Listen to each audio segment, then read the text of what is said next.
What's going on, guys? Nick Lesagore here, Exit 12 Homebrew in the house, in the brewery of Exit 12 Homebrew. I'm here with a new purchase I made, new to me anyway. Your boy went on Facebook Marketplace. I've been in the market for a new kegerator for some time. I wanted to upgrade the number of taps, and I also wanted to do some things from a kegerator perspective that help make my life easier. So I'd been on the hunt for a little bit, and I finally found one in my area. Purchased this bad boy. This is a Danby Kegerator. It was originally designed to be a kegerator for Sankey kegs, but the guy who bought it was a home brewer, and he retrofitted it to do some brewing and to do some kegging for, and utilizing ball lock kegs. So I picked up the entire unit for 450 bucks. It's a pretty cool looking kegerator. I did some research on it. The unit is about 10 years old, which is a little bit on the older side, but I figure at the $450 price point with everything that I got with it, if I can get 5 years out of it, I'm gonna be pretty excited about that. So let's get into the kegerator itself and also what I got in the package and what the next steps are. So one thing I really like about this kegerator is it comes on wheels. I can move it all around the brewery if I want. So I really like that aspect, makes things a lot easier. Also, the CO2 tank is housed on the outside, on the back. So it has a little CO2 tank holder that comes with it, and I can just put my CO2 tank right there, and I can just funnel the lines through the back of the kegerator. So I really like that as well. Also, it's a lot bigger.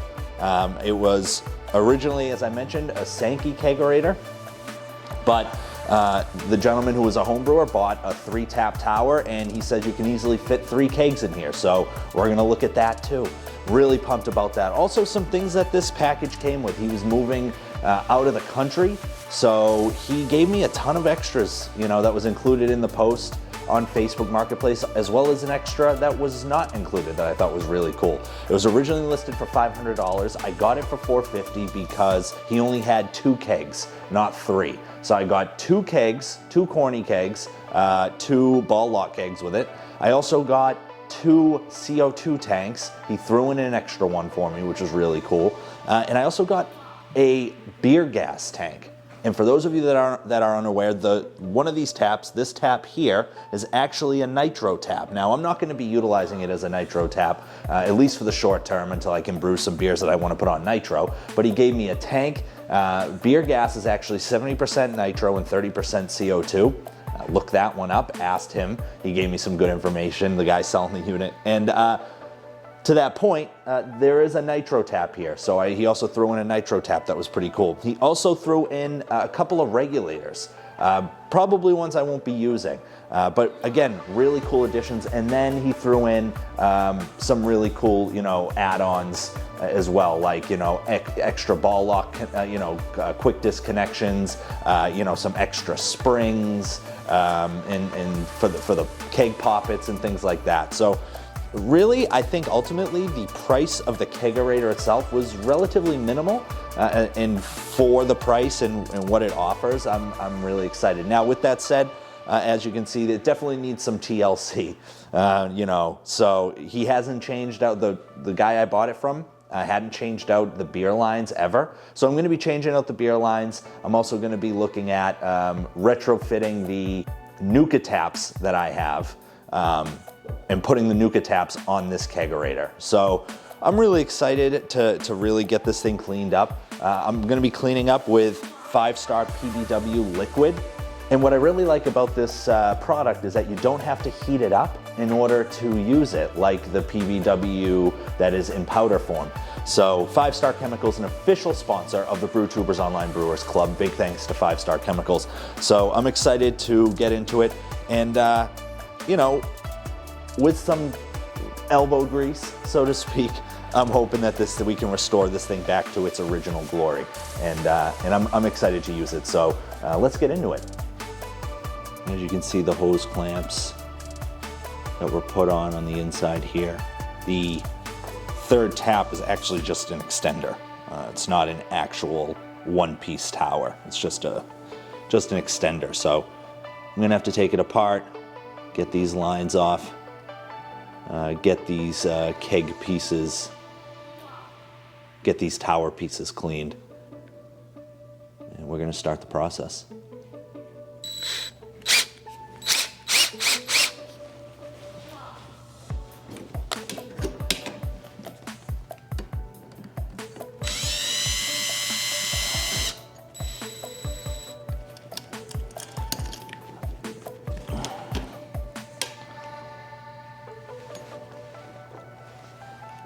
Gross.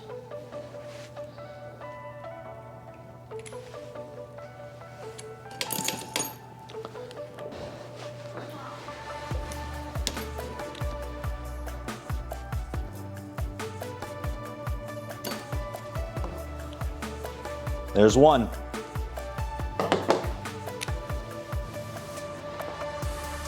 This is the look of a line that has not been changed out for 10 years.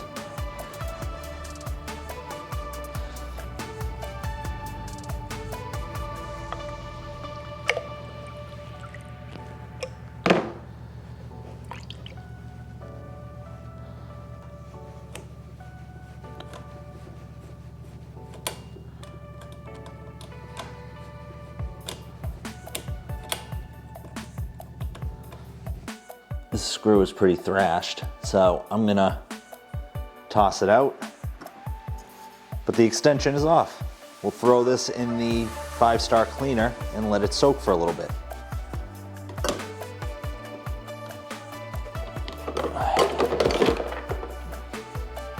And now, let's get started on the main tower. Since we're not using the beer lines anyway, I'm just gonna cut them.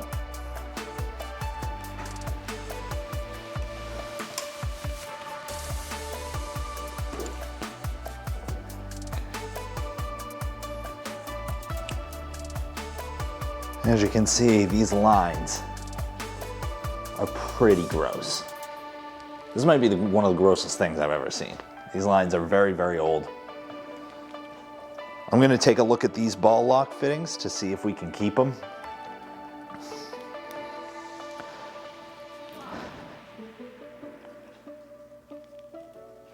There is some sort of liquid leaking out.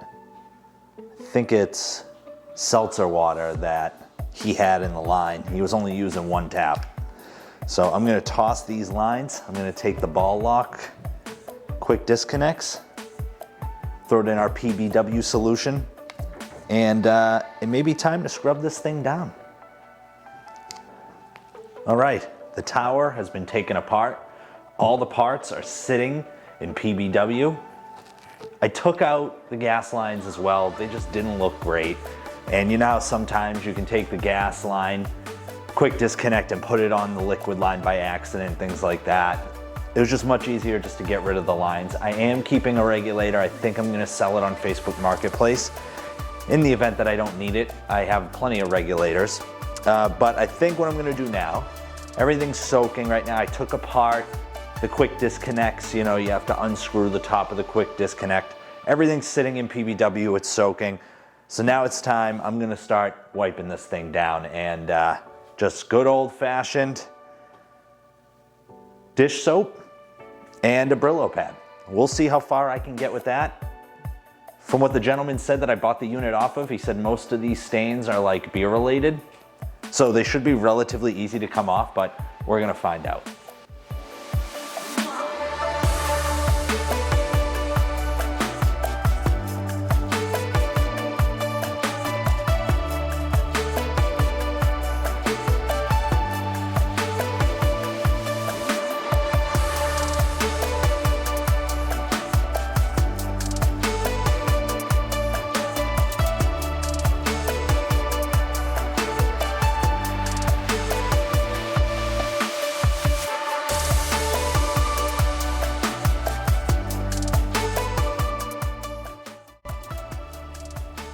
This was just from cleaning the top of the kegerator.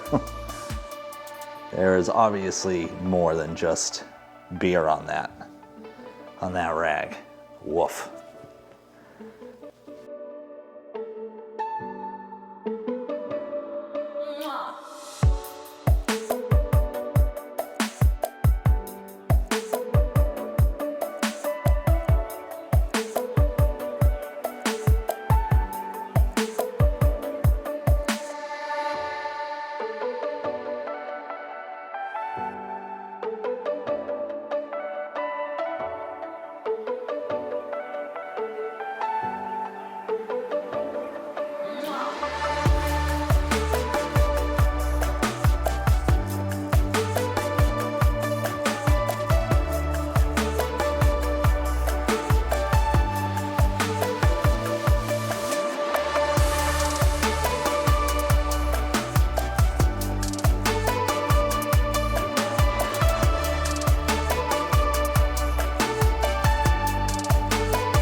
All right, the Kegerator, the new Kegerator is all cleaned. I cleaned out the back. I cleaned out underneath where the motor and everything is. So now I'm gonna put it in place. I haven't put the tower together yet. I wanna wait until the Kegerator gets down to temp. I still got those parts. They're all soaking in PBW.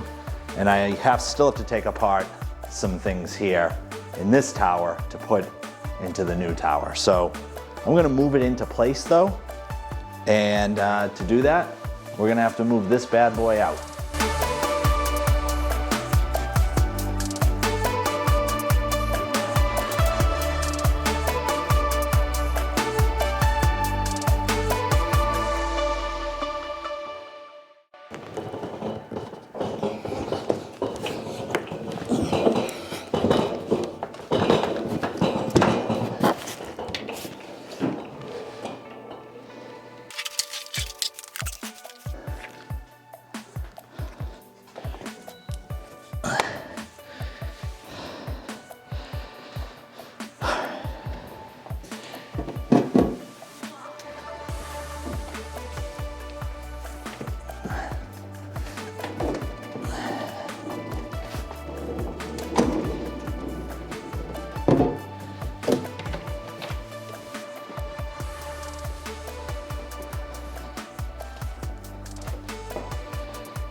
All right, here we go.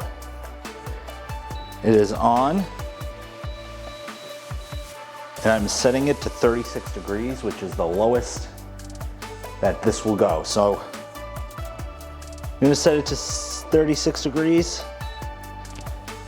It'll start cooling soon. And eventually we'll put the tower together and we'll be good to go.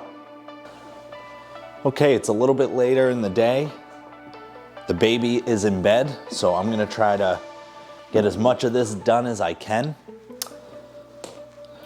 Unfortunately, I am short on duotites. And if you're not aware, duotites are these things that Kegland has created. This isn't the exact one for kegs, for Kegerators, but basically it makes it a lot easier than using a butterfly valve or something to connect your faucet shank to the line, the beer line itself. I only have two, and they're actually in here. So what I'm gonna do is I'm gonna pull them out and I'm gonna attach the two along with the Kegland Nuka taps. And then what I'm gonna do is eventually, I actually need a new screw to put on the tap extender, the tower extender. I actually need a new screw, and I might get a third one too and really screw it in on all three sides. But for now, I'll have the two tap tower on the new Kegerator going hopefully tonight.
Here's what the duotite looks like. Connects the line. This is the beer line. And this is relatively new beer line. but it connects the beer line right to the inlet of the faucet, the shank or whatever it's called. But this is what it is. Simple to put together, difficult to take apart. So I might just connect this whole setup to the new Kegerator.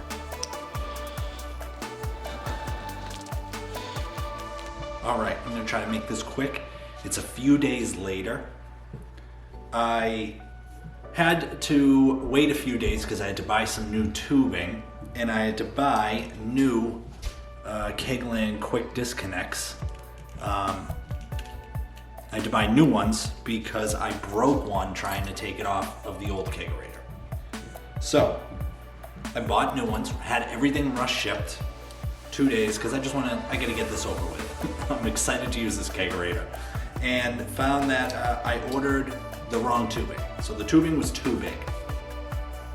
So fortunately, I ordered the correct Kegland Duo Tights to fit this tubing, and I bought enough to do my new Kegerator. So I'm just going to change the tubing out. It's a little bit bigger. It is 6 by 9.5 millimeters, I believe.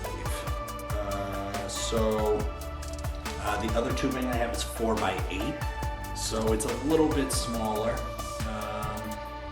And so I only bought 10 feet, so I'm going to try to make 3 lines work with 10 feet. And as you can see, I got the first 2 taps on. Everything is connected, so the third one is going to be the toughest. That is the one, the tower that is up a little bit, so wish me luck.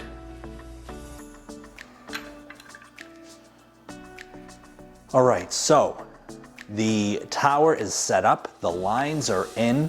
The lines look a little cramped, but I think that's to be expected when you have 3 lines coming down the tower. Also with the Duo Tights, you know, it definitely creates a tight squeeze. As you can see, I was able to fit in those screws for the tower extension. So we're good to go. All we have to do is put the taps on. The actual faucets rather, all we have to do is put the faucets on. But in the meantime, before I do that, I'm gonna set up our CO2 situation with 3 kegs this time. I was thinking, I don't want to just run off of one regulator. If we are carbonating, you know, 1 beer and the other 2 are ready to go, or vice versa, I wanna be able to run different pressures. I figure if I have 2 beers carbonating and 1 ready to go, 2 beers ready to go, 1 carbonating, whatever the case may be, I'm only gonna need 2 regulators. So I went and purchased, put down a little bit of coin on the 2 regulator setup of the Komos. This is from, I believe, Kegland. So as you can see, it has 2 different pressures, and then the CO2 tank level is here. I have a single gauge Komos regulator that I use when I am filling cans. And so I really like their products. I like the easy twistable knobs for Komos. They don't sponsor the club. They should, because this is a fantastic regulator. So I'm gonna hook this up to our CO2, and I'm actually also, because there are only, you know, 2 ports here, 2 regulator dials, what I'm actually gonna do is I'm gonna connect a T to one of these. And so that's gonna be the setup. So basically I'll always have 2 beers either already carb ready to go, or you know, 2 beers you know, in the middle of carbonation conditioning. So let's get going on setting up the CO2. All right, so I have the Duo Tights connected to each regulator. I'm going to run the T connector that's going to have 2 lines.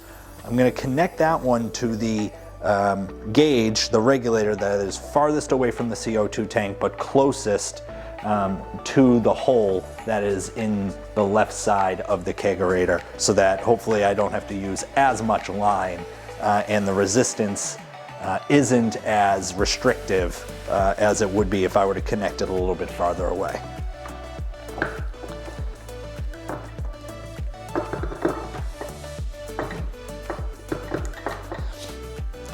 connect it. Okay, that's good to go. I'm now gonna cut some line to connect the second regulator that's gonna run off of the one line. I also purchased this. Brandon actually first purchased one of these and it broke, but this is just a line cutter. This thing is pretty nifty. I don't have to use a knife or scissors. There's a blade here that does it for me. I'm gonna match up the length of line to the hose that is farthest away of the tee. Whatever that means. I'm just gonna cut some line, basically.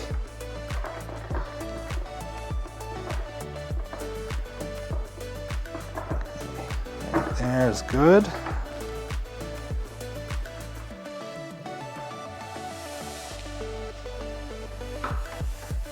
Boom.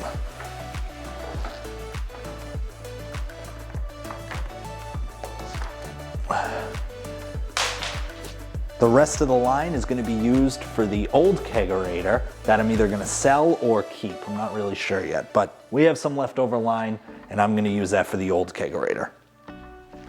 This line is old line that I've had sitting around and is a little bit thinner than the line that I just installed into the new 3-tap kegerator.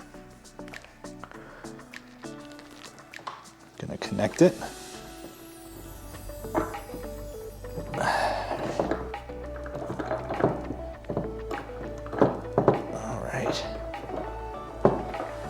And that is connected.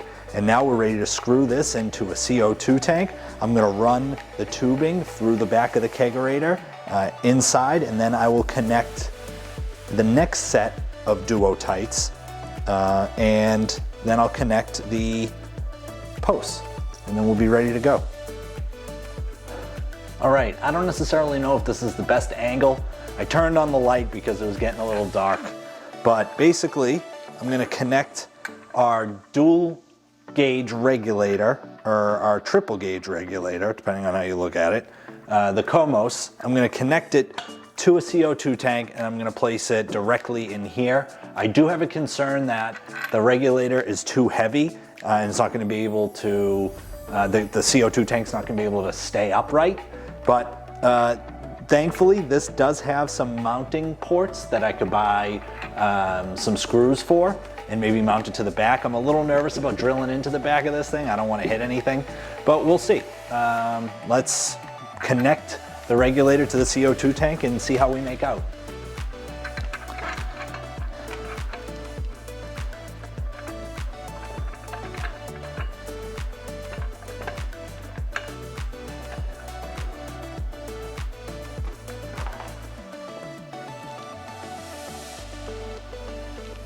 Awesome. It actually looks like it stays up.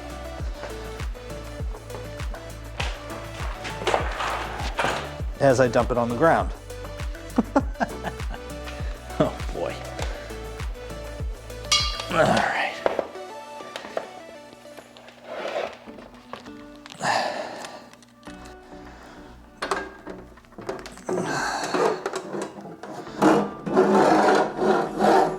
Oh yeah. That holds it in good. Very cool. That is decently tight fit. All right, let's put our gas quick disconnects on. Actually, we're not going to do that. We're actually going to feed the tubing now through the back. And there you go, connected right through the back. Simple as that. I do need to test to make sure there are no leaks or anything, but I'm really, really pumped that I don't have to do any screwing of the regulator into the kegerator to mount it or anything. That is fantastic. Okay, nothing crazy. Nothing you haven't seen before, but we have connected the gas lines, and now we're gonna test the CO2 tank, the regulator, for any leaking. We are good to go. I have shut the regulator off, and we are holding steady at just about 20 psi.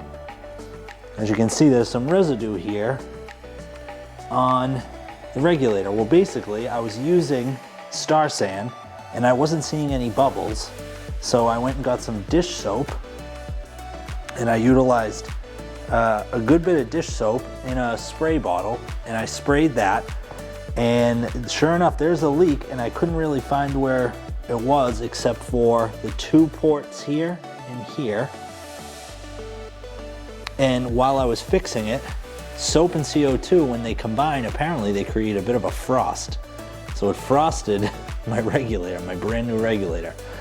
And then I was still hearing some issues, and I forgot that I took apart all of these lines, and I cleaned them. Cleaner, water, and sanitizer. So there was some leaking through one of the quick disconnects. But now, that is the bottle of soap. Now it seems as though we are good to go. I am very excited. Let's clean the lines and pour a beer.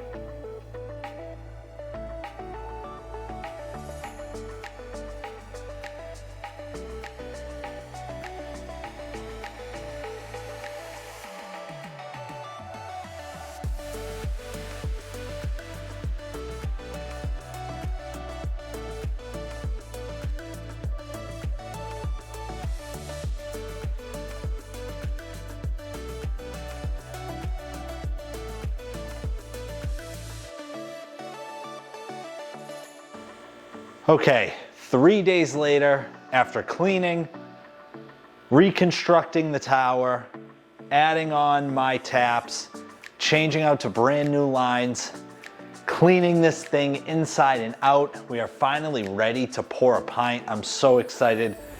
I love having a 3-tap kegerator on casters with the CO2 tank outside, dual regulator. I couldn't be more excited. We'll see what happens with the other kegerator. I'll keep you all in the loop.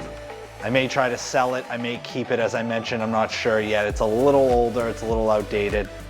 The buzzing that you were just listening to was the actual kegerator cooling down, which is pretty awesome. Digital temp gauge here on the front. Cleaned it with 5-star chemicals.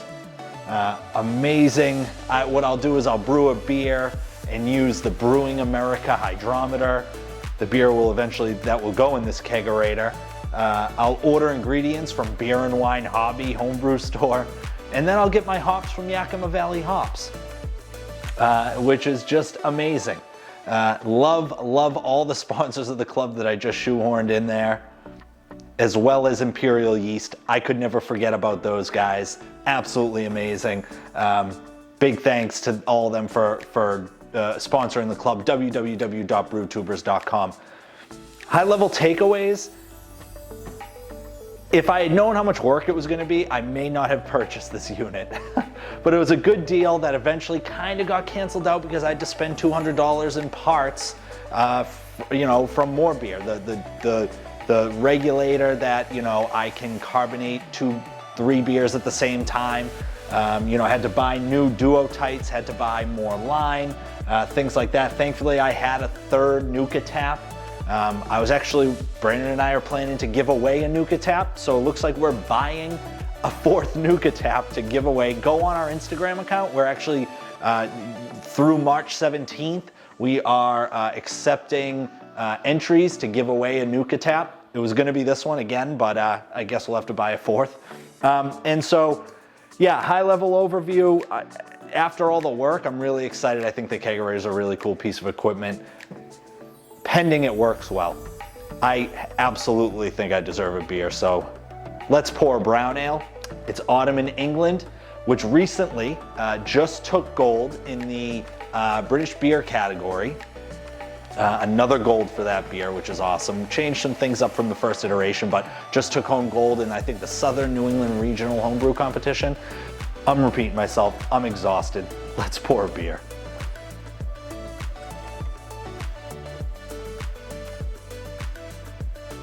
I expect the keg to kick. We didn't have that much left.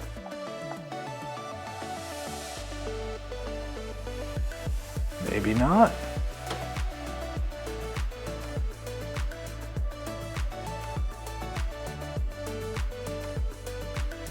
Just awesome.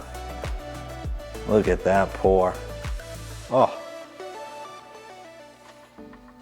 Amazing. Perfect head. L'chaim.